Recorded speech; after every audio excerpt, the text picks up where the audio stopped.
చేతి వంటకి స్వాగతం। ఈ రోజు మన వంటగదిలో ఒక మంచి రెసిపీ చూపించబోతున్నానండి। అదేమిటంటే జీడి ఆవకాయ। ఇది ఆవకాయలా కాకుండా చిన్న చిన్న ముక్కలుగా కట్ చేసుకోవాలండి। ఇవి నేను 3 కాయలు అప్పటికప్పుడు అయిపోయేలాగా తయారు చేస్తున్నామండి। జీడి ఆవకాయ కలిగి 3 మామిడికాయలు తీసుకున్నాం। ఇది గోల్డెన్ షేడ్ వచ్చే వరకు ఈ మెంతులను మనం వేయించుకోవాలండి। ఉల్లిపాయలకి మనం మిక్సీ పట్టుకోవాలి, ఇలా కచ్చపచ్చగా మిక్సీ పట్టుకోవాలి।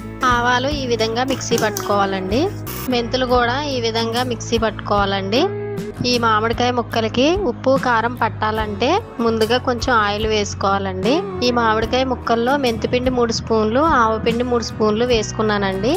పేస్ట్ చేసిన వెల్లుల్లిపాయలు 1 స్పూన్ వేసాను, కారం కూడా 3 స్పూన్లు అండి, సాల్ట్ అండి, రా సాల్ట్ వేస్తున్నాను నేను, ఈ 4 స్పూన్లు వేసాను।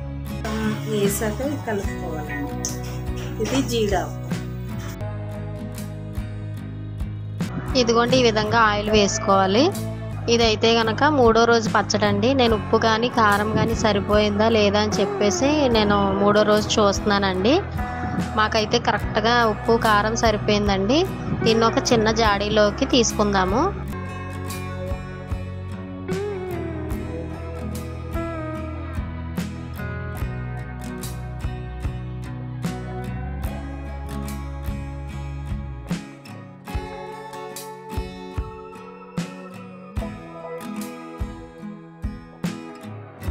కరెక్ట్గా ఇదే ఆయిల్ మెయింటెనెన్స్ చేస్తే కనుక నెల కంటే ఎక్కువ రోజులే నిల్వ ఉంటుందండి ఇది। ప్లీజ్ సబ్స్క్రైబ్ అమ్మమ్మ చేతి వంట।